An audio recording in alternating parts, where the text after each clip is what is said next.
52. Dan kami tidak mengutus seorang Rasul dan tidak pula seorang Nabi sebelum engkau wahai Muhammad, melainkan apabila dia mempunyai suatu keinginan, setan pun memasukkan godaan-godaan ke dalam keinginannya itu. Tetapi Allah menghilangkan apa yang dimasukkan setan itu, dan Allah akan menguatkan ayat-ayatnya, dan Allah maha mengetahui, maha bijaksana. 53. Dia Allah ingin menjadikan godaan yang ditimbulkan setan itu sebagai cobaan bagi orang-orang dalam hatinya, dan penyakit dan sebagai cobaan bagi orang-orang yang di dalam hatinya ada penyakit, dan orang-orang yang berhati keras, dan orang-orang yang zalim itu benar-benar dalam permusuhan yang jauh. 54. Dan agar orang-orang yang telah diberi ilmu meyakini bahwa Al-Quran itu benar dari Tuhanmu, lalu mereka beriman dan hati mereka tunduk kepadanya, dan sungguh Allah pemberi petunjuk bagi orang-orang yang beriman kepada jalan yang lurus.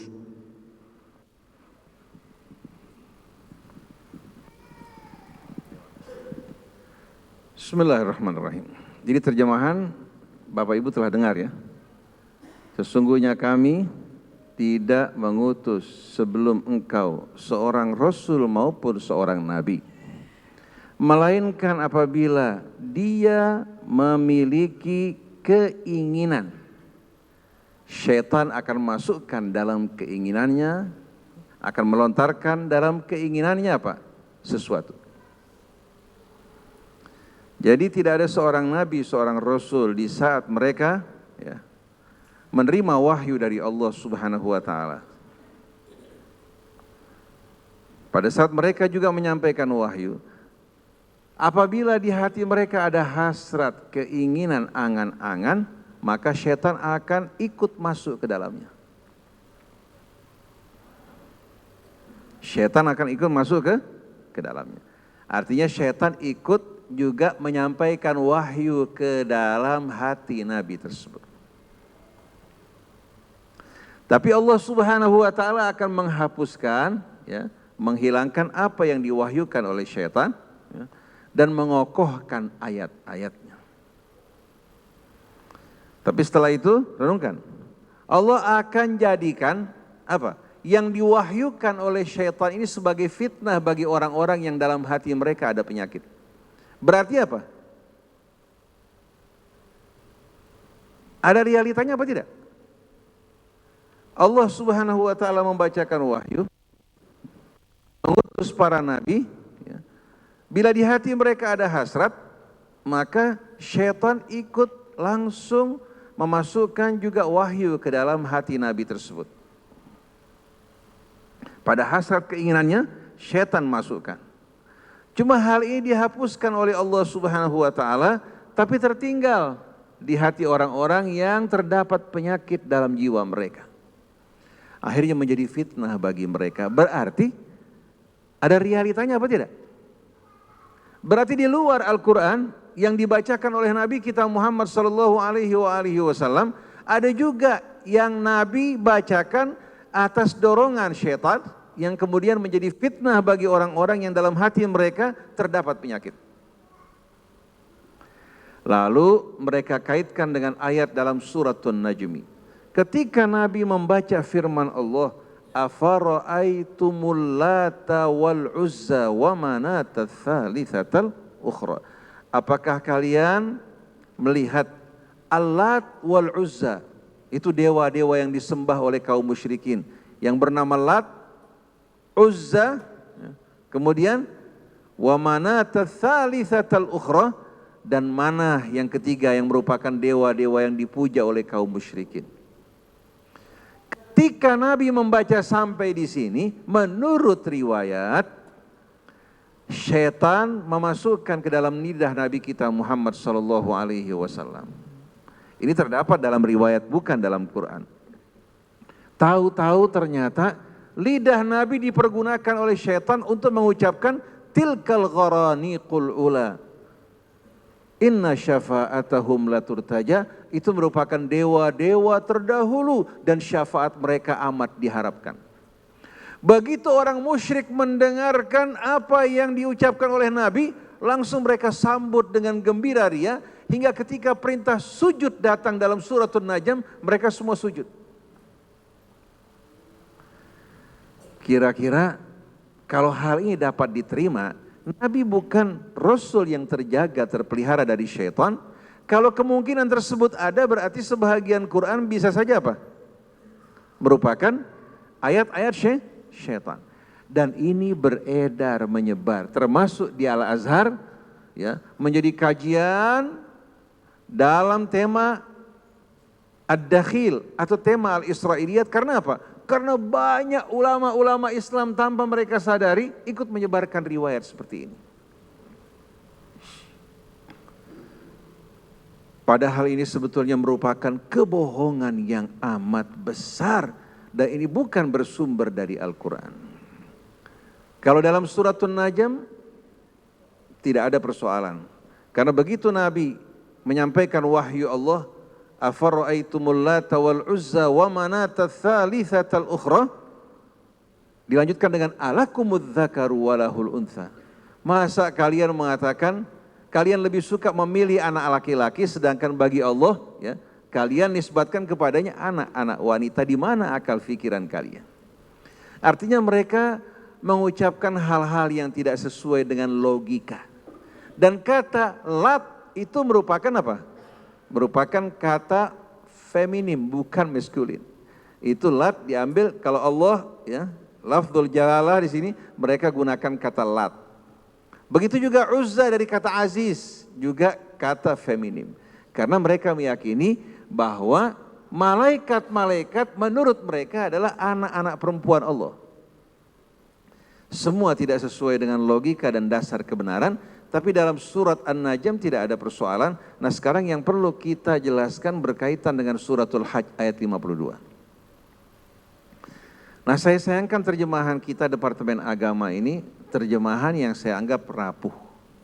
Allah berfirman, "Wa ma arsalna min qablika min rasulin wala nabiyyin illa idza tamanna alqasyaitanu fi umniyati." Dalam bahasa Arab kata tamanna bisa menunjukkan arti hasrat, keinginan dan angan-angan, bisa juga menunjukkan arti membaca. Tamanna bisa berarti membaca, bisa berarti berhasrat, berangan-angan. Dalam pepatah Arab, walaisa kullu ma yatamannal mar'u yudrikuhu wa qad ta'tir rih bima la tashtahi sufun. Tidak semua yang diangan-angankan, diinginkan oleh manusia tercapai. Terkadang angin berlawanan dengan tujuan dari perahu. Itu kata tamanna yang berarti angan.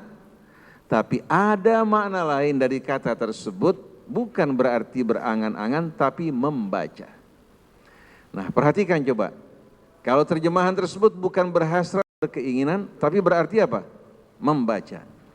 Kami tidak mengutus seorang rasul maupun nabi sebelum engkau, wahai Rasulullah. Termasuk juga Nabi Muhammad. Melainkan apabila dia membacakan wahyu, menyampaikannya kepada manusia, syaitan pada saat itu berupaya untuk memasukkan pada apa yang dibaca oleh Nabi ini dalam hati pendengarnya wahyu-wahyu syaitan. Bukan dalam hati Nabi. Nabi membacakan Al-Quran, tapi yang mendengar tergantung hati mereka, yang hati mereka betul-betul mencari kebenaran, merindukan Allah. Allah Subhanahu wa ta'ala masukkan ke dalamnya kebenaran. Tapi orang-orang yang hatinya sakit dan hatinya menyimpang, yang hatinya penuh dengan kesombongan, begitu ayat Quran dibacakan yang masuk bukan kebenaran. Seperti kalau orang memiliki wadah yang kotor, Begitu air jernih dimasukkan ke dalamnya akan berubah enggak? Kalau air tersebut masuk ke dalam tempat yang berisikan racun, racunnya akan semakin banyak. Betul enggak? Tapi di saat hati orang yang baik, yang bersih, mendengarkan ayat Quran, bukan dia menggiring Al-Quran untuk kepentingan dirinya, untuk kepentingan dunianya, tapi justru dia menyesuaikan dirinya dengan Al-Quran. Ini dua perbedaan yang kita jumpai dalam kehidupan kita semua. Orang-orang Islam atau bahkan ulama-ulamanya mengaku kembali kepada Al-Quran. Tapi perbedaannya, yang satu dengan penuh ketawaduan, kepasrahan, menyesuaikan dirinya sesuai dengan bimbingan Al-Quran. Memahami Al-Quran sebagaimana yang diterangkan Al-Quran. Sedangkan yang satu mengambil ayat-ayat Allah, memanfaatkannya untuk menjadi pembenaran bagi ucapan, sikap maupun pendapatnya. Nah, yang pertama, yang menyesuaikan dirinya dengan Al-Quran, menerima apa yang datang dari Al-Quran sebagaimana adanya, orang-orang yang mendapatkan hidayah petunjuk dari Allah.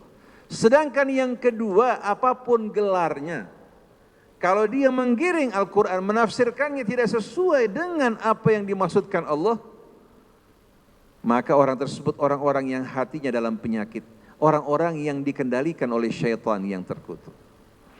Jadi maksud dari ayat tadi, kami tidak mengutus sebelum engkau seorang rasul ataupun seorang nabi, melainkan apabila dia membaca ayat-ayat Allah, menyampaikan wahyunya, syaitan di situ langsung berupaya untuk memasukkan berbagai macam bisikan-bisikan ke dalam hati orang-orang yang dalam hatinya terdapat penyakit. Contoh jangan jauh-jauh, ketika Allah terangkan ayat yang begitu banyak berkaitan dengan larangan orang yang beriman mengangkat orang-orang yang tidak seiman dengan mereka sebagai walinya, berapa banyak kiai atau ustadz yang berupaya untuk menggiring kata wali tersebut tidak sesuai lagi dengan penggunaan Al-Quran. Padahal kita tahu dari mulai zaman dulu, ya, kata wali kota itu sampai sekarang masih dipergunakan. Wali kota, betul enggak? Wali murid. Saya mau tanya pada Bapak Ibu sekalian. Kalau Bapak Ibu, ya, katakan umpamanya seorang wanita, ayahnya non-muslim, ayahnya tidak beriman. Boleh enggak pada saat pernikahan dia menjadi wali buat anaknya? Hubungan ayah biologis tetap. Anak wajib berbuat baik pada orang tuanya. Tapi si ayah yang berbeda iman dan jalan hidup tidak mungkin dong mewalikan anaknya. Karena kata wali ini berkaitan dengan bimbingan, tuntunan sesuai dengan ajaran Seorang ayah memiliki anak, anaknya keluar dari Islam. Pada saat ayahnya meninggal dunia, si anak mewarisi ayahnya apa tidak? Demikian pula di saat anak beriman, orang tuanya kafir, orang tuanya tidak akan mewarisi anaknya. Tapi kalau anak memberi orang tuanya pada saat hidup, membantunya, itu kewajiban dia. Tapi hubungan tawarus saling mewarisi hanya di antara orang yang beriman. Karena ini bahagian dari wilayah atau hubungan wala. Jadi kita harus fahami ayat-ayat Quran yang menjelaskan larangan kita untuk mengangkat orang yang tidak seiman sebagai wali, ini menjelaskan hubungan khusus. Di saat kita mengangkat seseorang, kita memberikan kepercayaan kepadanya untuk mengatur diri kita, kehidupan kita. Dan skalanya luas dan sempit tergantung wewenang yang diberikan kepadanya. Nah, kalau orang yang beriman yang dijadikan khalifah di atas muka bumi, menyerahkan kepercayaan kepada orang yang tidak beriman, pasti kehidupan mereka akan digiring dengan tata cara kehidupan mereka. Nah, lahirnya penafsiran ini bukan karena Quran yang tidak jelas, tapi karena hati-hati yang menyimpang, hati-hati yang sakit, syaitan masuk dengan memberikan dukungan-dukungan, pemahaman dan penafsiran yang berbeda-beda. Jadi bukan berarti dari mulut Nabi keluar yang tidak benar, dari mulut Nabi keluar yang tidak tepat, tapi apa yang dibacakan Nabi difahami oleh pendengarnya berbeda-beda tergantung kondisi jiwa mereka. Oleh karena itu kenapa Allah mengatakan wa idza qara'tal Qur'an fasta'idz billahi minasyaitonir rajim. Kalau kamu akan membaca Al-Qur'an, awali dengan membaca aku berlindung kepada Allah dari syaitan yang terkutuk. Nabi diperintahkan demikian, kita pun demikian. Bukan hanya membaca, mendengarkan Quran pun kita awali dengan berlindung kepada Allah agar syaitan tidak nongkrong di hati kita. Ayat Quran dibacakan, tapi yang masuk ke dalam hati kita bukan wahyu Allah, bimbingan dan petunjuknya, tapi merupakan tuntunan syaitan, wal iyadu billah. Jadi wa ma arsalna min qablika mir rasulin wala nabi. Sesungguhnya kami tidak mengutus sebelum engkau seorang rasul atau nabi, bukan hanya nabi kita, illa idza tamanna, illa idza tala wa qara'a, kecuali pada saat dia membaca, alqasyaitanu fi umniyati, syaitan memasukkan sesuatu pada bacaan Nabi kita Muhammad sallallahu alaihi wasallam dan nabi-nabi sebelum. Fayansakhullahu ma yulqis syaitanu thumma yuhkimullahu ayati. Tapi Allah menghapuskan semua yang dimasukkan oleh syaitan, kemudian Allah mengokohkan ayatnya, artinya tidak terdapat realita dari apa yang disampaikan oleh syaitan. Tapi kalau keluar dari mulut Nabi, pasti akan apa? Menjadi kenyataan dong. Walaupun tidak ditulis dalam Al-Quran, pasti akan muncul dalam tulisan maupun riwayat. Tapi kalau datangnya dari syaitan masuk ke dalam hati pendengar, maka tidak punya legitimasi sedikit pun juga. Betul tidak ibu sekalian? Wong datangnya bukan dari Rasul, tapi datang dari orang-orang yang mendengarkan, kemudian syaitan menyimpangkan hati mereka, karena memang di hati mereka terdapat penyakit. Lalu setelah itu Allah terangkan liyaj'alallahu ma yulqis syaitanu fitnatan lilladzina fi qulubihim maradun wal qasiyati qulubuhum. Lalu Allah menjadikan apa yang dimasukkan, diwahyukan syaitan ini sebagai fitnah bagi orang yang hati mereka terdapat penyakit dan orang-orang yang hati mereka keras membatu. Wa inna adh-dhalimina lafi syiqaqin ba'id. Sesungguhnya orang-orang yang zalim benar-benar berada dalam pembangkangan yang amat jauh. Setelah itu Allah katakan waliya'lamal ladzina utul ilma annahul haqqu mir rabbik. Demikian pula agar orang-orang yang diberikan pengetahuan oleh Allah meyakini bahwasannya Al-Quran merupakan kebenaran satu-satunya yang sejati yang turun dari Tuhanmu. Fayu'minu bihi, hingga mereka beriman padanya. Fatukhbita lahu qulubuhum, hati mereka juga menerima dengan penuh kekhusyuan, ketundukan.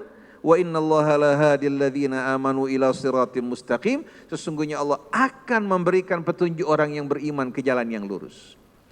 Jadi Al-Quran di hadapan orang yang diberikan ilmu, di hadapan orang-orang yang hatinya bersih dan sejuk, langsung mereka sambut Al-Quran dengan baik. Oleh karena itu kalau orang membacakan Al-Quran atau ada ceramah yang disampaikan, pendengar beda-beda. Ada yang mendengar untuk mengambil pelajaran dan kebaikan. Ada yang mendengar untuk mencari-cari kesalahan. Hasilnya beda apa tidak? Beda. Jadi bukan Nabi yang terpengaruh oleh syaitan. Bagaimana mungkin terpengaruh? Pada saat Quran diturunkan, langit yang tadinya dapat didekati oleh jin untuk menguping pembicaraan malaikat, langsung dijaga dengan ketat. Mereka tidak dapat sama sekali apa? Ikut duduk di tempat-tempat yang biasa mereka duduki sebelumnya. Bila mereka mendekat, langsung panah-panah api akan menghancurkan mereka. Mungkin ada yang mengatakan syaitan kan diciptakan dari api. Kok mereka dapat mati diserang oleh api? Kita diciptakan dari apa? Kalau dipukul dengan bata gimana? Bukan hanya benjol, bisa mati. Asalnya pertama diciptakan dari api. Tapi setelah itu kan berubah keadaannya. Begitu pula kita manusia.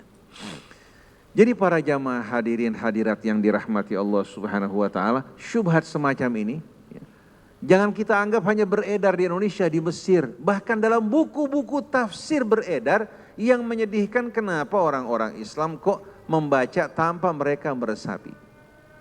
Berkaitan dengan Nabi juga seperti orang terkena ayan, terdapat dalam buku yang dianggap sahih. Bahkan ini merupakan hadis yang terdapat dalam muqaddimah Sahih Al-Bukhari. Kita bukan sama sekali menyerang Imam Bukharinya, tapi riwayat kita cocokkan dengan Quran. Bila tidak sesuai, kita katakan ma'as salamah dari manapun datangnya. Berkaitan dengan riwayat tadi juga, afara'aitumul Lata wal Uzza hampir terdapat dalam buku-buku tafsir beriwayat, hadis tersebut dibacakan. Sekarang digunakan oleh para orientalis dan musuh-musuh Islam untuk menimbulkan keraguan-raguan. Sampai di situs-situs ada sekarang judul 1000 kesalahan Al-Quran. 1000 kesalahan Al-Quran. Begitu orang membaca, jangankan orang di luar Islam, orang yang sudah hafid Quran bisa murtad. Contohnya seorang Mesir yang hafal Quran semenjak kecil, sekolah di Saudi Arabia, begitu dewasa, disebabkan karena syubhat-syubhat ini, keluar dari Islam bahkan dalam sebuah dialog televisi. Ketika ditanya kenapa kamu murtad, dia mengatakan karena Quran penuh dengan kontradiksi. Bro Ismail, seorang barat yang masuk Islam selama 16 tahun, menulis pembelaan terhadap Nabi disebabkan karena pemahaman yang kontradiksi, dia keluar dari Islam. Kenapa terjadi hal tersebut? Karena bersumber dari riwayat, bukan dari Quran. Oleh karena itu kalau kita ingin memahami Al-Quran, sebaik-baiknya kita buka Al-Quran, berbicara tentang dirinya. Jangan kita bertanya tentang seseorang dari orang yang tidak tahu. Pepatah Arab mengatakan ahlu Mekah adra bi syi'abiha, penduduk Mekah pasti lebih tahu lereng-lereng, lembah-lembah mengenai kota Mekah dibandingkan orang asing kan? Nah kalau dari luar orang berbicara tentang sesuatu sama orang dalam beda apa tidak? Beda. Jadi kalau ingin jelas mengenai Al-Quran, kita langsung membaca Al-Quran. Dan Quran memberikan keterangan mengenai dirinya begitu banyak, jangan kita simpangkan. Nah sebagai penutup kajian kita, saya akan membaca ayat-ayat terakhir dari surat Asy-Syura. Ayat 51. Ayat 50, Surat Asy-Syura. Sudah, bukan Asy-Syu'ara ya, Asy-Syura.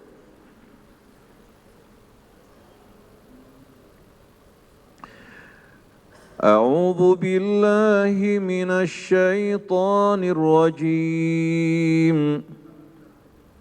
Kita baca Al-Fatihah dulu ya. Bismillahirrahmanirrahim. Alhamdulillahi rabbil alamin. Ar-Rahmanir Rahim. Maliki yaumiddin. Iyyaka na'budu wa iyyaka nasta'in. Ihdinas siratal mustaqim. Siratal ladzina an'amta 'alaihim ghairil maghdubi 'alaihim waladdallin. Wa ma kana li basharin an yukallimahu Allahu illa wahyan aw min wara'i hijabin aw yursila rasula fayuhiya bi'idhnihi ma yasha' innahu aliyyun hakim. Asy-Syura 51 ya. وَكَذَلِكَ أَوْحَيْنَا إِلَيْكَ رُوحًا مِّنْ أَمْرِنَا مَا كُنْتَ تَدْرِي مَا الْكِتَابُ وَلَا الْإِيمَانُ وَلَكِنْ جَعَلْنَاهُ نُورًا نَهْدِي بِهِ مَنْ نَشَاءُ مِنْ عِبَادِنَا وَإِنَّكَ لَتَهْدِي إِلَى صِرَاطٍ مُسْتَقِيمٍ صِرَاطِ اللَّهِ الَّذِي لَهُ مَا فِي السَّمَاوَاتِ وَمَا فِي الْأَرْضِ أَلَا إِلَى اللَّهِ تَصِيرُ الْأُمُورُ صَدَقَ اللَّهُ الْعَظِيمُ. wa shadaqa rasuluhul karim wa nahnu ala dzalika minasyahidin. Nah, pada ayat 51 Allah menerangkan pada kita kaifiyah dan cara turunnya wahyu kepada Nabi kita Muhammad sallallahu alaihi wasallam. Wa ma kana li basyarin ay yukallimahullahu illa wahyan aw min wara'i hijabin aw yursila rasul. Sekali-kali Allah Subhanahu wa taala tidak akan berbicara kepada seorang manusia kecuali apa? Kecuali melalui wahyu. Allah Subhanahu wa taala langsung masukkan ke dalam hati Nabi Rasul yang diutus. Nazala bihir ruhul aminu ala qalbika. Ruh amin Jibril membawa mengantarkan langsung ke dalam hati Nabi kita Muhammad sallallahu alaihi wasallam. Ini yang pertama. Yang kedua, au min warai hijab, atau dari balik tabir. Tapi kita harus pahami kata hijab di sini berbeda dengan hijab yang memisahkan di antara kita. Allah bukan zat yang menempati ruang dan masa. Allah bukan zat yang menempati ruang dan masa. Oleh karena itu kata tabir di sini bukan tabir hakiki tapi tabir majazi. Allah Subhanahu wa taala zat yang paling terang dan paling jelas. Tapi dalam waktu yang sama juga zat yang paling batin. Huwal awwalu wal akhiru wal zahiru wal batin. Allah merupakan zat yang maha agung, yang maha jelas, maha sempurna. Cuma kedua bola mata kita ini hanya diciptakan Allah untuk melihat benda materi dalam ukuran tertentu. Terlalu kecil, tidak bisa dilihat. Betul enggak? Kemudian terhalang oleh dinding, tidak akan tampak. Terlalu dekat, tidak akan terlihat. Terlalu jauh juga apa? Kemudian tanpa cahaya, walaupun kedua bola mata kita sehat, tidak akan melihat. Ini kita harus pahami keadaan kondisi bola mata kita. Di mana penglihatannya terbatas pada jarak, ukuran, dan tidak boleh terdapat tabir, dan harus ada cahaya. Betul enggak? Tapi kalau Allah Subhanahu wa taala bukan materi benda seperti kita, dia zat yang maha suci yang tidak dapat kita perikan. Justru yang menjadi tabir yang menghalangi untuk melihat dirinya disebabkan karena kelemahan kita, kekurangan dia, dan kebesaran keagungan dia yang maha sempurna. Cahaya kalau terlalu terang benderang bisa nggak mata kita melihat? Matahari ya, pada saat gerhana para astronom berusaha untuk melihat matahari pada saat tersebut. Tapi pada saat dia dalam keadaan terang benderang mereka bisa melihat enggak? Itu benda.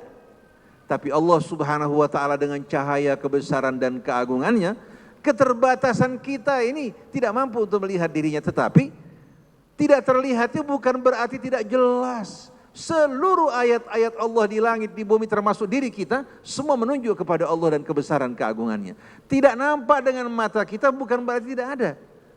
Tidak terlihat oleh dua bola mata kita bukan berarti tidak jelas. Dia merupakan zat yang paling nampak, yang paling sempurna, tapi justru dalam waktu yang sama, karena kebesaran keagungan yang tidak terbatas, tidak terperikan, cahaya yang meliputi segala sesuatu, maka menjadi apa? Menjadi hal yang mustahil bagi kita untuk dapat melihat. Oleh karena itu biasanya yang nampak tidak akan tersembunyi, yang tersembunyi tidak akan tapi dua nama Allah, Az-Zahir wal Batin dalam waktu yang sama. Kalau kita di awal tidak mungkin di akhir, tapi kalau Allah dia yang awal dan akhir, karena dia berada sebelum segala sesuatu. Dia yang mengawali segala sesuatu dan dia merupakan akhir bagi segala sesuatu, tempat kembali mereka. Jadi tidak sama antara Allah dan kita. Huwal awwalu wal akhiru wal zahiru wal batinu wa huwa bikulli syai'in alim. Jadi Allah Subhanahu wa taala ketika menerangkan, Allah tidak akan mungkin berbicara kepada seorang manusia secara langsung seperti kita begini kecuali melalui wahyu. Atau Allah berbicara kepada hambanya seperti berbicara kepada Musa di Bukit Tursaina, seperti berbicara kepada Isa, seperti berbicara kepada Nabi kita ketika di Sidratil Muntaha, cuma dua bola mata, tidak melihat. Mazaghal basaru wa ma tagha, pandangan mata Nabi tidak sama sekali salah dan menyimpang dan tidak melampaui batas yang diizinkan Allah Subhanahu wa taala. Tapi yang disaksikan laqad ra'a min ayati rabbihil kubra, yang disaksikan adalah ayat-ayat kebesaran dan keagungan Allah yang terbesar dan teragung. Jadi min wara'i hijab, seperti Allah berbicara kepada Musa, wa kallamallahu Musa taklima, berbicara kepada Nabi kita di Sidratil Muntaha, berbicara kepada Isa. Kemudian au yursila rasula, atau Allah mengirim seorang rasul seperti Jibril datang kepada apa? Kepada salah seorang yang ditunjuk, dipilih oleh Allah, berbicara kepadanya. Ini keterangan Al-Quran. Kira-kira mana yang lebih jelas keterangan Quran ini dengan riwayat tadi? Ada nggak disusupi dengan berbagai macam hal-hal yang menimbulkan keraguan, kebimbangan? Kalau kita merujuk pada ayat ini cukup sebetulnya. Wa ma kana li basyarin an yukallimahullahu illa wahyan aw min wara'i hijabin aw yursila rasula fayuhiya bi idnihi ma yasha. Allah mewahyukan kepada nabinya dengan seizinnya apa-apa yang Allah kehendaki. Innahu aliyun hakim, sesungguhnya dia maha tinggi, maha agung, lagi maha bijaksana. Di mana Allah Subhanahu wa taala kedudukan kebesarannya, betapapun tingginya derajat seorang nabi, seorang nabi dan rasul, betapapun mulianya tidak akan keluar dari maqam makhluk dan kedudukannya hingga sederajat dengan maqam kebesaran dan keagungan Allah. Nabi-nabi yang lain yang dipilih oleh Allah secara langsung dan tidak mungkin salah, tapi tetap makhluk seperti kita.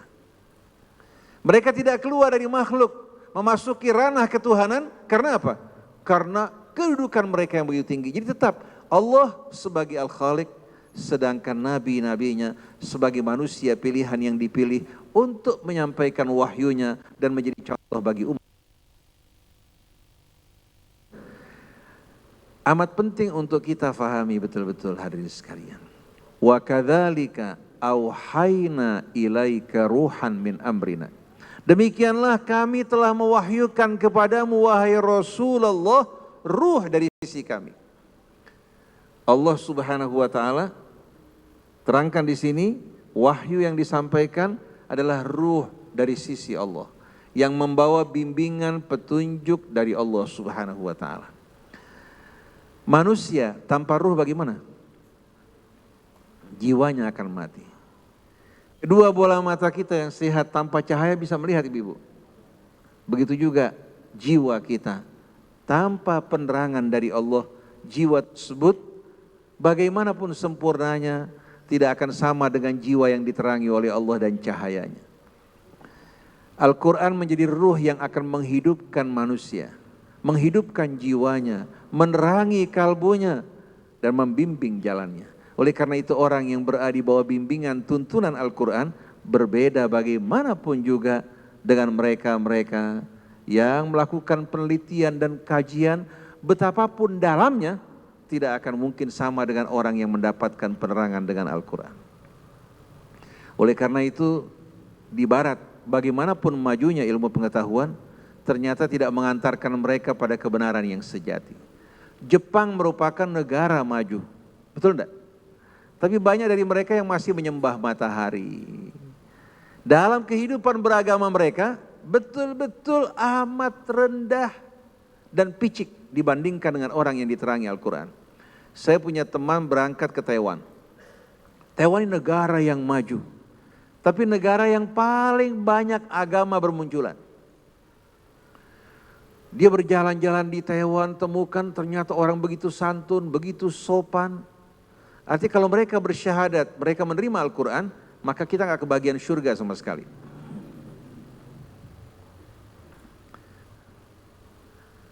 Ketika dia bertanya mengenai tempat seorang anak sedang belajar di taman oleh ibunya, disuruh untuk mengantarkan langsung, bukan hanya memberikan petunjuk, mengantarkan langsung. Kemudian dia masuk ke hotel, sehabis olahraga di pagi hari, dia menjumpai pemimpin hotel bersama semua karyawannya sedang mempersembahkan sesaji. Ditanya, apa agama kalian? Mereka mengatakan kami tidak kenal agama. Lalu apa yang kalian lakukan? Dan kami melakukan persembahan karena kami yakin setiap kali kami berbuat kebaikan, pasti kita akan menerima kebaikan yang lebih baik. Lalu dia tanya manajer hotel sama pemiliknya, agama kamu apa? Islam. Langsung, war and blood, perang dan darah. Bukan hanya antara orang Islam dan orang di luar Islam. Anak bisa mengkafirkan orang tua hanya gara-gara Allahumma lakasumtu. Ya Allah, untuk kamu aku berpuasa. Wabika amantu, aku jalankan berpuasa ini karena keimananku kepadamu ya Allah. Wa ala rizqika aftartu, dan rizki yang aku makan merupakan karunia dari Kau. Dhahabadh dhama'u wabtalatil uruq, yang tadinya aku haus dahaga pergi. Urat-uratku yang tadinya begitu kering, pembuluh darahku kembali basah dengan rahmat dan karuniamu. Orang yang membaca doa ini dianggap sebagai orang yang sesat. Kan aneh luar biasa. Kenapa tidak menyibukkan diri kita dengan hal-hal yang mengharumkan agama kita dan umat kita? Jadi dia terkejut menyaksikan orang Islam masih mau beragama Islam, agama yang penuh dengan darah dan perang.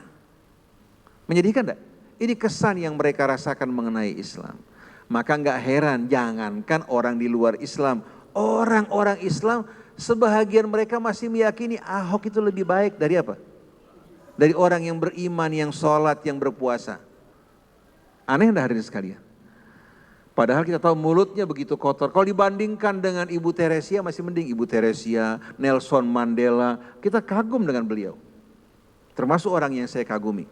Tapi kalau dibandingkan dengan orang mulutnya kotor, mulutnya begitu kotor, mengadu domba, memecah belah, penuh dengan pencitraan. Kenapa? Karena orang Islam kehilangan idola. Tiap mereka angkat seseorang menjadi pemimpin, membuat mereka kecewa.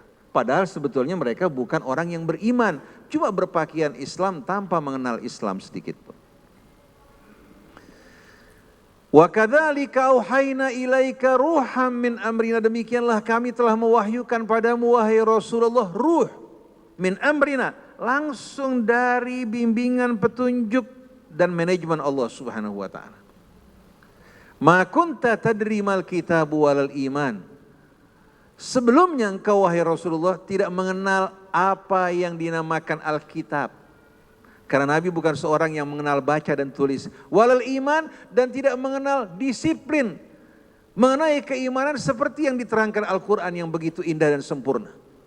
Ma kunta tadri mal kitabu walal iman walakin ja'alnahu nuran nahdi bihi man nasya'u min ibadina. Ketahuilah sesungguhnya Al-Quran dan cahayanya kami jadikan sebagai bimbingan petunjuk. Dengan petunjuk ini kami membimbing dan menjadikannya sebagai cahaya orang-orang yang kami kehendaki dari hamba kami. Setiap orang bisa membaca Al-Quran, menghafalnya. Tapi untuk menerima hidayah, petunjuk dan cahayanya tidak setiap orang. Walakin ja'alnahu nuran. Tapi kami jadikan Al-Quran ini sebagai cahaya, nahdi bihi man nasya'u min ibadina. Kami berikan hidayah petunjuk dengan Quran ini siapa yang kami kehendaki dari hamba kami. Wa innaka latahdi ila siratim mustaqim. Sesungguhnya engkau benar-benar memberikan petunjuk ke jalan yang lurus. Nah, masyiah Allah, kehendak Allah jangan disamakan dengan kehendak kita yang angin-anginan. Kalau kehendak kita terpengaruh oleh hubungan kerabat, hubungan famili, teman, persahabatan, cinta, benci. Kalau lagi cinta, walaupun orang gak benar, kita apa? Puji-puji bahkan kita berikan. Tapi kalau kita lagi benci sama orang, walaupun dia orang baik apa? Kita busukkan. Jadi kalau hidayah diserahkan kepada manusia, bapak ibu gak bakal kebahagiaan. Abu Lahab bakal kebahagiaan hidayah karena paman Nabi kan? Bapak ibu gak bakal kebagian, orang dekat masih banyak. Betul enggak? Kenapa harus jauh-jauh ke Indonesia? Yang di negara Arab butuh. Betul enggak? Tapi ternyata di negara Arab, waliyadzubillah, yang jauh dari hidayah Allah, yang menjadi calon penghuni api neraka luar biasa banyaknya. Baik para pemimpinnya, termasuk juga ulamanya, kiainya, termasuk juga rakyatnya. Tidak bangga dengan Islam, bahkan mereka justru menggantikan Islam dengan selain Islam. Mereka membiarkan saudara mereka di Palestina teraniaya. Mereka gunakan harta yang Allah berikan berjudi, berbuat nista, merusak bangsa dan agama mereka. Sedangkan orang Indonesia, siapa yang sangka dari Jelebut, Semplak, Cibubur, dari Serang, dari Irian, dari berbagai macam tempat mendapatkan hidayah dari Allah. Allah berikan hidayah dengan kehendaknya yang penuh keadilan, kebijaksanaan. Walaupun orang gak suka, kalau dia orang yang berada dalam kebenaran, Allah berikan hidayah. Bilal Allah berikan hidayah. Pemuka-pemuka Quraisy Allah haramkan dari hidayah Allah Ta'ala. Betul tak? Jadi hidayah yang dikehendaki Allah ini hidayah yang maha adil. Saya kadang-kadang diserahkan amanat untuk membagikan zakat atau uang, saya sendiri saya bingung. Ini orang tepat apa tidak? Dia minta. Yang butuh tidak minta. Betul enggak? Terkadang kita menempatkan sesuatu bukan pada tempatnya. Betul enggak Ibu sekalian? Terkadang karena rasa cinta, uang yang Allah anugerahkan buat kita, kita tempatkan di tempat yang tidak benar. Kita beri orang yang tidak benar, kita haramkan dari orang-orang yang berhak untuk menerimanya. Nah kalau hidayah diserahkan kepada manusia bagaimana? Kalau hidayah di tangan Nabi, Nabi bisa memasukkan hidayah ke dalam hati orang, niscaya Abu Lahab tidak akan kafir. Nabi perannya menyampaikan, menerangkan, menjelaskan, mencontohkan, tapi Allah yang akan memilih siapa yang berhak menerima hidayah. Jadi walakin ja'alnahu nuran nahdi bihi man nasya. Kami jadikan Quran sebagai nur, kami berikan bimbingan petunjuk dengan cahaya tani siapa-siapa yang kami kehendaki dari hamba-hamba kami.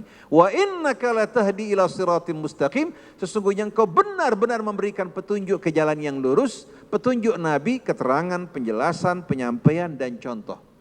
Sedangkan memasukkan hidayah Allah, ini arti yudhillu man yasha wa yahdi man yasha. Allah berikan, Allah menyesatkan siapa yang dikehendaki, memberikan petunjuk bagi siapa yang dikehendaki sesuai dengan ilmunya, kebijaksanaannya, keadilannya. Kalau kita orang berpura-pura bermuka-muka depan kita, kita nggak tahu hatinya. Ada orang mukanya nggak ngenakin, asem. Mungkin pembawaannya ke orang begitu, orangnya nggak begitu menarik, katakan orangnya jelek, hitam, ya. Mukanya posturnya ini tidak memberikan senyum, walaupun kalau senyum indahnya luar biasa. Waktu datang pembahagian hidayah, katakan di tangan kita. Ini orang gak ngenakin sama sekali. Minggir. Akhirnya kita berikan apa? Yang kita suka kan? Bahaya enggak? Bahaya luar biasa. Oleh karena itu Bilal, Salman mendapatkan hidayah dari Allah. Abu Jahal yang ganteng, Abu Lahab yang kaya raya, Al-Walid ibn Mughirah, Allah haramkan dari hidayah Allah. Begitu juga biar anak ulama, anak ustadz, anak kiai, anak habib, kalau nggak pantas dapat hidayah, Allah tidak akan berikan. Orang-orang dari pelosok-pelosok yang tidak terpandang, yang menghargai hidayah Allah, mereka yang mendapatkan pilihan dari Allah Subhanahu wa Ta'ala. Jadi jangan ragu terhadap keadilan Allah.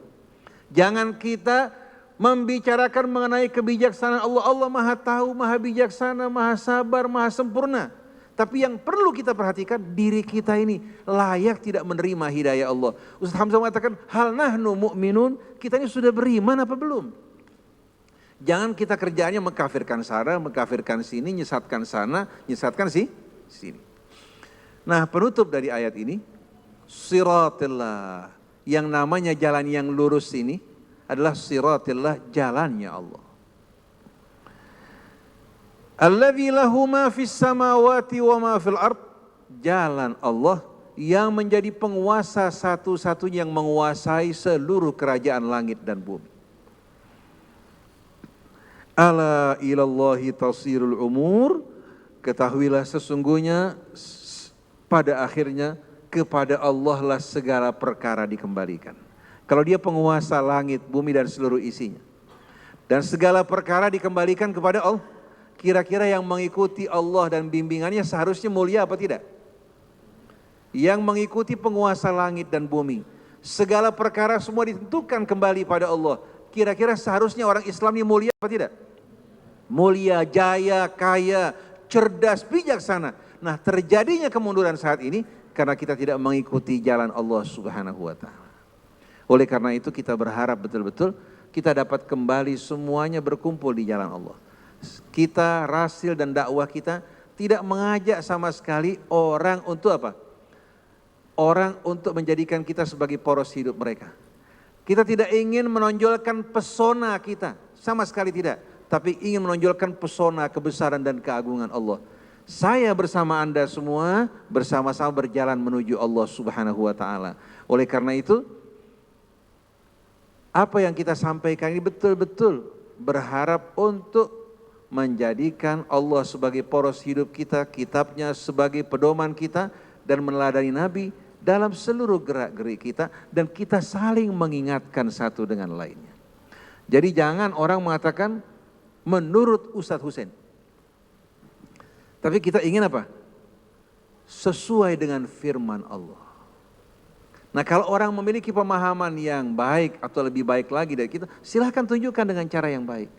Jadi bukan lagi menurut Syekh Fulan, menurut Ustadz Fulan, Kiai Fulan, Habib Fulan, tapi sesuai dengan firman Allah. Jadi kita mendidik umat untuk cerdas, supaya kita nggak gampang dibohongin sama Kiai sama Ustadz. Betul enggak? Nggak gampang dibohongin sama Kiai sama Ustadz sama Habib sama siapapun juga. Ini bukan berarti saya menuduh mereka bohong semuanya, karena di antara ulama-ulama, di antara Kiai Habaib kita orang-orang yang soleh, yang banyak memberikan pengaruh pada kita. Tapi di antara mereka terdapat Dajjal. Dajjal yang luar biasa lebih berbahaya daripada Dajjal yang matanya pecek. Karena mereka membaca Al-Quran, menyampaikan ayat-ayat yang menimbulkan fitnah kerusakan di atas muka bumi. Hingga Nabi mengatakan, ada yang lebih saya takuti bagi kalian dari Dajjal. Itu ulama-ulama su, wal'iyadzubillah. Dajjal sampai sekarang belum kelihatan, mungkin hari ini gak bakal ngalamin. Betul enggak? Tapi kalau ulama-ulama su, luar biasa. Melalui WA, melalui Facebook, melalui juga televisi, radio. Oleh karena itu kita tidak ingin membangun pemujaan terhadap makhluk, menjadikan makhluk sebagai tolok ukur, tapi mengembalikan semua kepada tolok ukur yang benar. Kalau hadirin jumpai pada apa yang saya ucapkan, perilaku saya bertolak belakang dengan Quran, kemudian diikuti, hadirin betul-betul akan bertanggung jawab di hadapan Allah. Jadi seharusnya ingatkan saya, ikuti petunjuk Al-Quran. Nah, kalau saya tanya sama hadirin sekalian, begitu tiba di hadapan Allah Subhanahu wa ta'ala, ditanya, kenapa kamu melakukan hal ini? Saya ikuti Ustadz Hussein, atau Syekh Fulan, atau Kiai Fulan. Kira-kira diterima enggak? Kalau seandainya hadirin sekalian dipanggil di hadapan Allah, ditanya kenapa kamu melakukan hal ini? Lalu kita mengatakan berdasarkan hadis Bukhari, Muslim, atau Syiah mengatakan Al-Kafi, Al-Kulaini, atau buku-buku mereka yang lain. Kira-kira diterima enggak sama Allah? Allah bakal tanya, memangnya wahyu yang saya turunkan buku-buku tadi? Apa Al-Quran? Al-Quran. Hingga Allah katakan Quran sebagai al-bayyinah, sebagai furqan, sebagai mizan. Oleh karena itu buku tadi sebelum diterima isinya, cocokkan dengan Quran. Ada orang mengatakan, hati-hati terhadap Ustadz Hussein. Dia seorang Qurani. Saya bilang kalau saya Qurani, waduh luar biasa. Padahal saya tahu 90% kelakuan saya masih jauh dari Al-Quran. Mungkin lebih dari itu. Kalau dikatakan sebagai Ustadz Hussein Qurani, ini kesaksian yang luar biasa buat saya. Kemuliaan yang tak terhingga. Yang Qurani betul-betul Nabi kita Muhammad SAW kana khuluquhul Quran. Jadi jangan lihat saya, jangan lihat Ustadz, nasihat yang mereka sampaikan, ayat-ayat yang mereka terangkan, sesuai dengan kebenaran dan petunjuk Allah. Akal sehat menerima, ikuti. Oleh karena itu banyak kita jumpai orang menyampaikan ceramah dari awal isinya humor, isinya guyon, isinya kebohongan. Bahkan Syekh Fulan satu persatu disebutkan, hadis disebutkan, tapi Al-Quran gak dibacakan sama sekali. Jadi kita dengan sisa umur kita yang terbatas, dengan waktu kita yang singkat ini, mari bersama-sama di bulan Ramadan ini kita mulai mengubah haluan hidup kita. Sebagaimana yang Allah ajarkan melalui nabinya untuk mengucapkan raditu billahi rabban wa bil islami dinan wa bi Muhammadin nabiyya wa rasulah. Ini terdapat dalam Sahih Muslim. Kalau kita berpegang pada prinsip ini, insya Allah kita akan saling menghargai, saling mencinta, saling memuliakan. Bukan lagi kita bernaung di bawah naungan kelompok golongan manapun juga, tapi kita bernaung di bawah naungan Islam. Ana muslim, ana muslimah, wa nahnu muslimun. Dan saya yakin kalau kita lakukan hal ini, menanamkan betul-betul keimanan, kepasrahan kepada Allah, mengikuti petunjuk Al-Quran, insya Allah jalan menuju surga buat bapak-bapak ibu-ibu sekalian pintas. Buat keluarga kita yang diisi dengan Al-Quran akan penuh dengan kedamaian, kebahagiaan. Nah selama bulan Ramadan ini untuk meringankan kita, saya biasanya subuh atau sebelumnya baca Al-Quran bersama anak-anak, keluarga. Setengah juz saja. Nanti zuhur baca lagi setengah juz. Asar baca lagi setengah juz. Maghrib setengah juz. Isya atau setelah Isya baca setengah juz. Paling tidak dapat berapa? 2,5 juz. Atau kalau tidak bisa juga paling tidak 1 juz baca dan resapi kalau bisa. Ini tidak akan berat insya Allah buat bapak-bapak ibu-ibu sekalian. Dan lihat nanti hasilnya. Hati tenang, jiwa yang damai, kelapangan hidup, kemurahan. Siapa-siapa yang ingin dimuliakan Allah, dimuliakan Al-Quran, letakkan Al-Quran pada kedudukan yang paling utama. Mulai hari kita dengan Al-Quran, tutup malam kita dengan Al-Quran, insya Allah rahmat akan selalu menyertai kita semuanya. Demikianlah para jamaah hadirin, hadirat yang dirahmati Allah Subhanahu wa Ta'ala, kajian kita pada pagi hari ini. Saya nggak tahu ada pertanyaan apa tidak nih? Silakan.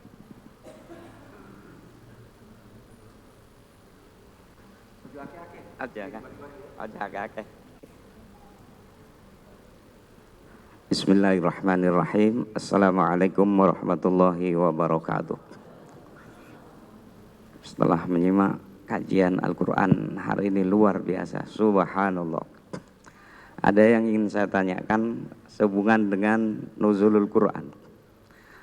Kalau minggu yang lalu menjelaskan tentang nuzulul Quran, bahwa Lailatul Qadri khairum min alfi syahrin adalah, kalau kita lihat dalam terjemahan Departemen Agama, ini adalah awalnya turun Al-Quran pada bulan suci Ramadan. Kemudian yang saya tanyakan, apakah tanggalnya betul tanggal 17 Ramadan atau waktu Nabi di Gua Hira juga tanggal 17 Ramadan? Yang betul yang mana? Karena di masyarakat pada umumnya untuk merayakan atau memperingati nuzul Quran itu pada tanggal 17 Ramadan. Satu lagi, mohon penjelasan tentang perbedaan antara jiwa, ruh, akal, dan hati. Terima kasih. Assalamualaikum. Pertanyaan yang kedua ini butuh waktu panjang untuk menjawabnya. Iya. Jadi yang pertama berkaitan dengan nuzul Quran. Diperingati ada yang malam 17, ada yang malam 27. Betul enggak? Kemudian riwayat yang mengatakan hendaknya kalian cari pada malam-malam witir. Di atas malam 20, 21, 23, 25. Tapi yang jelas tidak ada apa? Kepastian, tidak ada nas yang tegas pada malam keberapa di malam bulan Ramadan turunnya Al-Quran. Cuma yang terang di salah satu malam bulan Ramadan. Kemudian ada hal yang mesti diperbaiki dalam bulan Sya'ban, pada malam nisfu Sya'ban suka ada orang membaca doa ilahi bit tajallil a'zam fi lailatin nisfi min syahri Sya'ban allati fiha yufraqu kullu amrin hakim. Ini seolah-olah menunjukkan turunnya Quran pada malam nisfu Sya'ban. Padahal ayat tadi berhubungan dengan Ramadan, maka doanya mesti diperbaiki. Saya tidak mempersoalkan orang mengaji malam nisfu Sya'ban berdoa minta sama Allah, tapi doa tadi mesti diperbaiki, merupakan hal yang salah. Karena yufraqu kullu amrin hakim itu berhubungan dengan malam turunnya Al-Quran, berbagai macam urusan yang penuh dengan hikmah diterangkan oleh Allah Subhanahu wa Ta'ala. Jadi tidak ada satupun nas yang sahih, yang kuat, yang menerangkan malam tertentu di bulan Ramadan merupakan malam turunnya Al-Quran. Kalau di Indonesia mereka peringati malam 17 atau malam-malam yang lain, itu hanya merupakan apa? Pilihan. Ijtihad, bukan merupakan satu ketentuan atau yang berlandaskan dengan nas. Nah, kalau berkaitan dengan ruh, Allah Subhanahu wa Ta'ala berfirman wa yas'alunaka 'anir ruh qulir ruhu min amri Rabbi. Artinya bicara mengenai ruh, kita hanya dapat melihat fenomena gejalanya. Di saat ruh ada pada seseorang, membuat dia dapat berbicara, berjalan, berpikir, berakal, seluruh potensi jiwanya bergerak, bekerja dengan adanya ruh dalam dirinya. Betul enggak? Tapi di saat ruh meninggalkan jasad, maka kehidupan langsung berubah apa? Menjadi hening dan tidak terlihat sama sekali apa? Tanda-tanda sebagai orang yang hidup, yang tertinggal hanya apa? Juthah hamidah, merupakan jasad yang beku. Dalam satu riwayat, Sayyidina Umar ibn Khattab radhiyallahu anhu bertanya-tanya, terkadang dalam mimpi kita ini melihat, menyaksikan sesuatu yang menjadi kenyataan. Tapi terkadang mimpi kita hanya merupakan apa? Bunga-bunga tidur yang tidak sama sekali berhubungan dengan kenyataan. Siapa di antara kalian yang mampu untuk menjawab?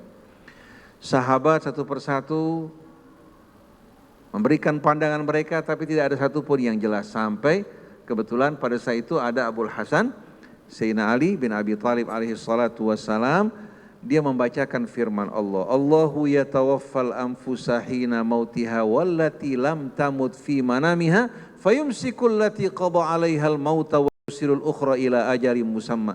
Ayat ini yang menyebabkan seorang barat pada peringatan ke-1000 lahirnya Al-Azhar, dia beriman karena ayat ini. Kebetulan dia seorang ahli jiwa. Jadi ayat ini menerangkan Allah yang mewafatkan an-nafs, wallahu yatawaffal anfus, yang mewafatkan anfus, jiwa-jiwa ketika matinya maupun pada saat tidur. Pada saat seseorang tidur di malam hari, Sayyidina Ali mengatakan jiwanya meninggalkan jasadnya, tapi ruhnya tetap dalam jasadnya. Jadi jiwa meninggalkan jasad menuju ke tempat-tempat yang Allah Subhanahu wa taala izinkan. Allah yang menggenggam jiwa-jiwa atau Allah yang mewafatkan jiwa-jiwa pada saat mati maupun pada saat tidur. Kemudian orang-orang yang tertidur Allah kembalikan jiwa-jiwanya pada saat dia bangun. Tapi yang telah tiba ajalnya Allah Subhanahu wa taala tahan jiwanya.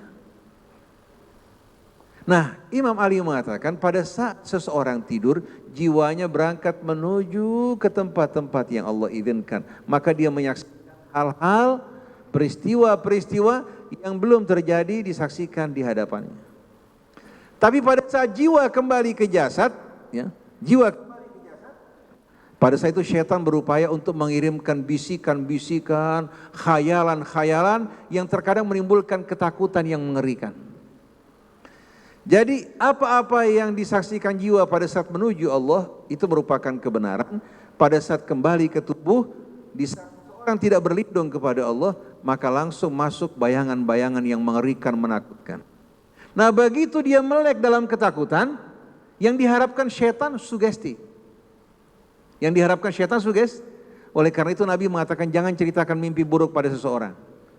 Tapi berludah ke kiri 3 kali. A'udzubillahi minasyaitonirrajim 3 kali. Setelah itu berlindung, ya Allah lindungi aku dari mimpi buruk yang aku lihat. Karena kalau orang yang menafsirkan sembarangan berbahaya. Wah, ada yang bakal mati nih. Gigi jatuh, kesandung, atau masuk lubang. Wah, bakal kena musibah nih. Itu nanti tafsir tadi menimbulkan sugesti di hati. Akhirnya syaitan mendapatkan apa yang diinginkan. Ketahuilah, syaitan tidak bisa ganggu kita, sihirnya tidak bisa mengenai kita, kecuali kalau sudah ada pintu sugesti dalam hati kita. Begitu kita berasa, wah kita kena guna-guna nih. Kita diserang sama orang. Mulai hati kita melemah, masuk. Oleh karena itu dukun paranormal, kalau orang datang berobat sama dia, biasa digunakan telur. Gosok-gosok di tempat yang dia rasakan sakit. Begitu dibuka isinya jarum, isinya darah katakannya. Padahal darah telur. Telur kalau sudah sekian lama katakan dikeramkan, untuk memasukkan jarum juga gampang.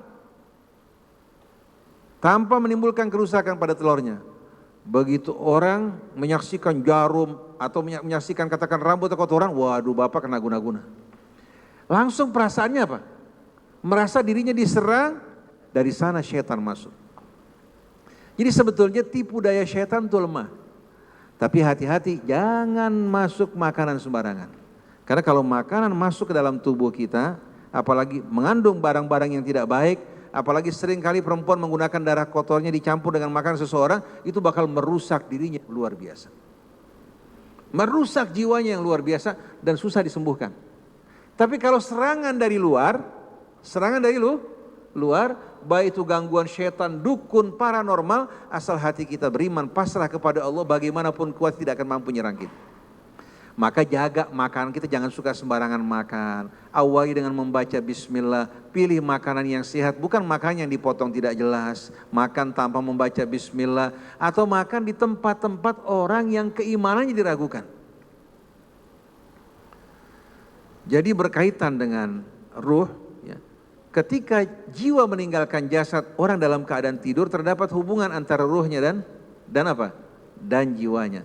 Oleh karena itu sering di saat jiwa meninggalkan jasad, terkadang seorang yang lagi tidur suka tertawa sendirian, nanti ngobrol dan lain sebagainya, betul enggak? Nah, dua hal, bisa kemungkinan itu merupakan hal yang benar yang disaksikan, bisa merupakan juga pengaruh-pengaruh dari bisikan syaitan yang menimbulkan ketakutan, diuber-uber maling, bisa aja berhadapan dengan gambaran-gambaran yang mengerikan. Di saat mimpi buruk terjadi, cepat-cepat kita berlindung kepada Allah, insya Allah Allah jauhkan dari kenyataannya. Jadi ruh, ya, merupakan hakikat yang tidak kita ketahui, tapi dari fenomenanya kita dapat saksikan. Adapun jiwa merupakan pusat dari perasaan dan kontrol dalam diri kita. An-nafsu ini pusat kendali, kontrol dan pusat perasaan dalam diri kita, jiwa. Dan jiwa yang dipengaruhi dengan apa yang dilihat, didengar, dengan apa yang masuk dalam informasi. Dan subhanallah, jiwa manusia ini merupakan rahasia besar yang luar biasa. Ada cinta, ada benci, ya. Ada suka, ada duka, ada kecerdasan di sana. Oleh karena itu, an-nafsu juga salah satunya adalah al-qalbu. Kalbu ini, ya, kalbu, ya. Cuma kalau al-qalbu sebagaimana kita tahu, kalau bicara secara apa? Secara anatomi, kalbu itu jantung. Kalbu adalah jantung. Tapi secara maknawi, ya, dia merupakan masdar al-masyair, pusat dari perasaan, kebijakan, keputusan bersumber dari sana. Subhanallah, perasaan kita di saat senang, gembira kita rasakan di mana? Di sini kan? Saya ketemu Dokter Lisdina, Ustadz, dokter jantung, dulu saya beranggapan semua ini bersumber dari sini. Selalu otak yang diperankan. Belakangan saya merasakan ternyata di sini, Ustadz, bukan di sini. Betul, semua prosesor ya, berbagai macam perangkat-perangkat yang berhubungan dengan memori, kecerdasan di sini, tapi keputusan di sini. Ada cinta, ada benci, betul enggak? Oleh karena itu Allah mengatakan fa innaha la ta'mal absar. Yang buta ini bukan ini. Walakin ta'mal qulubul lati fis sudur, tapi yang buta kalbu-kalbu yang terdapat dalam dada. Kalau orang lagi senang gembira, jantungnya bagaimana? Kalau lagi sedih berduka bagaimana? Kita lihat bagaimana yang pertama merasakan, ya, menimbulkan apa? Gejala dan indikator jantung kita. Jadi kalau bicara mengenai kalbu ini bukan ini. Kalbu bukan. Begitu juga akal bukan juga otak. Kalau akal itu otak, maka sapi lebih cerdas dari manusia. Besar mana otak sapi sama otak manusia? Tapi kalbu yang beriman, kalbu yang berserah diri kepada Allah, mengikuti bimbingan dan petunjuknya, kalbu yang diterangi oleh wahyu Allah, oleh ilmu pengetahuan, oleh kebenaran, itulah yang dinamakan apa? Itu yang dinamakan akal yang sempurna. Oleh karena itu, akal itu bukan lahir.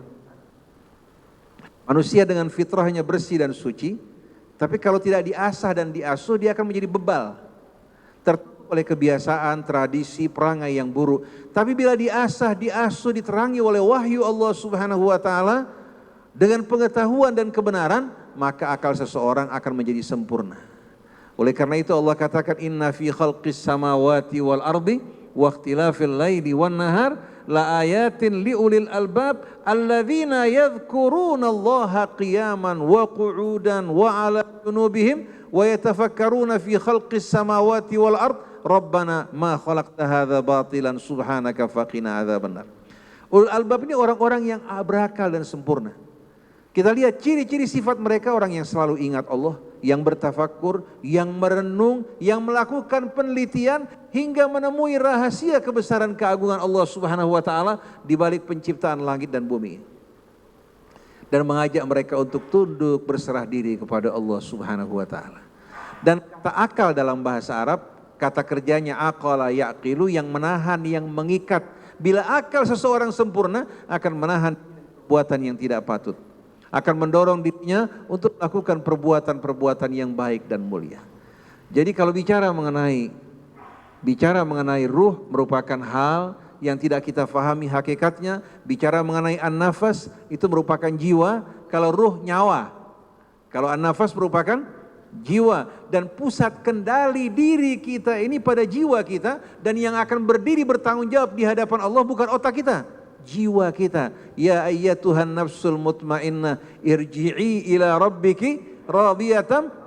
Begitu juga yauma tajidu kullu nafsin ma amilat min khairin muhdara la yukallifullahu nafsan. Berarti an-nafas ini yang bertanggung jawab. Nah, apabila an-nafas diterangi dengan wahyu Allah, pengetahuan, bimbingan, petunjuk, maka jiwa ini akan apa? Tapi jiwa-jiwa yang membangkang, yang menentang, yang menolak bimbingan petunjuk Allah, jiwa-jiwa yang menolak pengetahuan, yang hidup bersama hawa nafsu, bersama tradisi budaya, tanpa sama sekali diterangi oleh cahaya Allah, merupakan jiwa-jiwa yang gelap gulita. Yang satu an-nafsul mutmainnah, yang satu lagi an-nafsul ammaratu bisu. Jadi fa innaha la ta'mal absar, yang buta sebenarnya bukan kedua bola mata, walakin ta'mal qulubul lati fis sudur. Tapi kalbu-kalbu dalam dada ini yang buta. Karena walaupun mata melihat, telinga mendengar, akal, otak kita juga sadar akan kebenarannya. Kalau hati menolak, bagaimana? Kalau hatinya menolak, tidak mau menerima walaupun dia lihat kebenaran, apa gunanya? Allah berfirman, afalam yasiru fil ardi fatakuna lahum qulubun yaqiluna biha au adhanun yasma'una biha.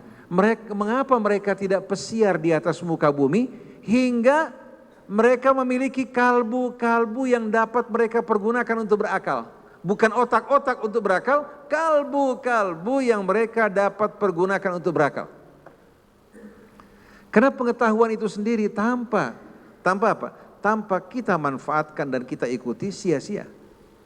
Oleh karena itu orang yang berilmu tidak mengamalkan ilmunya, sebelum penyembah berhala dirinya yang akan dipanggil di hadapan Allah Subhanahu wa taala. Tapi di saat jiwa menyatu dengan ilmu, menyatu dengan kebenaran, ini yang menunjukkan kesempurnaan akal seseorang. Jadi kalau berbicara mengenai ruh, itu merupakan rahasia Allah. Yas'alunaka 'anir ruh qulir ruhu min amri rabbi. Kalau bicara mengenai an-nafas yaitu jiwa, disitulah inti dari manusia yang sebenarnya, bukan wajahnya, bukan tampaknya, bukan juga warna kulitnya, bukan ras maupun nasabnya, tapi jiwa yang diterangi cahaya Allah, jiwa yang cinta pada kebenaran. Itulah merupakan jiwa-jiwa yang mulia, yang dikatakan sebagai akal yang sempurna. Nah, al-fuad dalam bahasa Arab, afidah jamaknya, dalam bahasa Arab kata fa'ada yaf'adu itu sama dengan syawa yashwi, membakar. Di antara nama kalbu yang lain adalah apa? Al-fuad. Karena gejolak perasaan kita ini, dalam kata bahasa Arab asalnya, fa'ada, lahmun fa'id, artinya daging yang dibakar. Nah, kata fuad di sini hadirin sekalian menggambarkan bagaimana perasaan kita. Seperti Allah mengatakan, wa ja'ala lakumus sam'a wal absara wal af'idah qalilan ma tashkurun. Allah berikan kalian pendengaran, penglihatan, dan juga perasaan. Orang yang mengenal kebaikan budi pasti akan tahu bagaimana bersikap di hadapan Tuhan yang selama ini berbuat kebaikan terhadap dirinya. Sedikit sekali di antara kalian yang bersyukur. Jadi afidah jama dari fuad menggambarkan apa? Gelora perasaan dan menunjuk kepada hati di mana tempat dari gelora perasaan tersebut. Cuma memang kita ada kesalahan kata hati. Secara anatomi kan liver kan? Betul enggak? Hingga sering orang memahami kalbu itu hati. Padahal sebetulnya kalbu itu jantung secara anatomi, cuma secara maknawi dikatakan jantung hati lah. Nah, sebagai penutup contohnya sebuah hadis ya. Ala inna fil jasadi mudghah, dalam tubuh manusia ada segumpal daging. Idza salahat salahal jasadu kullu, bila dia baik maka seluruh anggota tubuhnya juga baik. Wa idza fasadat fasadal jasadu kullu, bila dia rusak seluruh anggota badan juga yang lain akan mengalami kerusakan. Ala wahyal, ketahuilah bahwa dia apa? Apa? Jantung. Ini perumpamaan. Rasulullah menggambarkan peran jantung bagi tubuh manusia. Orang kalau hatinya kena liver stadium awal, stadium 2, tidak besar pengaruhnya. Bahkan mungkin terkadang dia merasa cuma kembung-kembung biasa aja. Tapi kalau jantung, sedikit saja mengalami gangguan, langsung akan terasa betul-betul. Umpamanya kecemasan, coba di jantung kita bagaimana? Ada penyempitan, ada gangguan pada katup, sedikit saja gangguan di jantung akan terasa. Kerusakan pada jantung menimbulkan kerusakan yang fatal pada tubuh kita. Jadi maksudnya peran jantung ini yang memompa darah, nutrisi, oksigen ke seluruh tubuh. Bila dia mengalami gangguan, maka organ-organ tubuh kita juga akan mengalami gangguan yang luar biasa. Begitu juga jiwa kita, kalbu kita ini. Kalau dia sehat, ucapan seseorang akan sehat, amalnya akan sehat, mudah menerima kebenaran, mudah juga untuk bersikap baik dan benar. Tapi kalau dia sakit, dikuasai nafsu angkara murka, iri, dengki, kesombongan, maka perilaku seseorang bagaimanapun luas ilmunya tidak akan berguna sama sekali. Jadi menggambarkan di sini ya, perumpamaan yang amat indah peran dari jantung bagi tubuh seseorang, begitu pula peran dari jiwa seseorang dalam perilaku dan perbuatannya. Qad aflaha man zakkaha wa qad khaba man dassaha. Demikianlah para jamaah hadirin yang dimuliakan Allah Subhanahu wa taala. Insyaallah kita berjumpa kembali pada hari Ahad yang akan datang dalam suasana insyaallah yang lebih akrab lagi, dan kita ingin betul-betul keakraban di antara kita muncul bukan karena pengajian rasil. Tidak. Tapi karena keimanan, keislaman kita. Ini yang kita harapkan. Karena kalau karena rasil mulai muncul sentimen antipati terhadap radio yang lain, terhadap majelis yang lain. Tapi ambil yang baik dari manapun juga, tinggalkan yang buruk. Kalau ada yang memfitnah rasil macam-macam, jelaskan apa yang Bapak Ibu tahu, yang saya dengar begini. Kalau Anda mau terima silahkan, kalau tidak tanggung jawab ada di hadapan Allah Subhanahu wa taala. Cukup, tidak perlu ribut, tidak perlu marah-marah. Subhanakallahumma wa bihamdik asyhadu an la ilaha illa anta astaghfiruka wa atubu ilaik. Kita minta Ustaz Hamzah untuk berdoa silakan. Bismillahirrahmanirrahim. Alhamdulillahirabbil alamin. Allahumma shalli wa sallim ala sayyidina Muhammadin wa ala ali sayyidina Muhammad. Allahumma ij'al jam'ana hadha jam'an marhuma wa tafarraqana min ba'dihi tafarraqan ma'suma wa la taj'al fina wa la minna wa la ma'ana shaqiyan wa la mahruma wa la ma'zuran wa la ma'thuma. Allahumma maghfirataka awsa' min dhunubina wa rahmataka arja indana min a'malina. Allahumma la tahrimna khaira ma 'indaka li sharri ma 'indana. Allahumma hdina bihudak waj'alna mimman yusari'u fi ridak. ولا تولنا وليا سواك ولا تجعلنا ممن خالف أمرك وعصاك وحسبنا الله ونعم الوكيل ولا حول ولا قوة إلا بالله العلي العظيم. ربنا تقبل منا صلاتنا وصيامنا وقيامنا وقراءتنا وركوعنا وسجودنا وتسبيحنا وتهليلنا ولا تضرب بها وجوهنا يا إله العالمين ويا أرحم الراحمين. ربنا آتنا في الدنيا حسنة وفي الآخرة حسنة وقنا عذاب النار. وصلى الله على سيدنا محمد وآله وصحبه وسلم والحمد لله رب العالمين.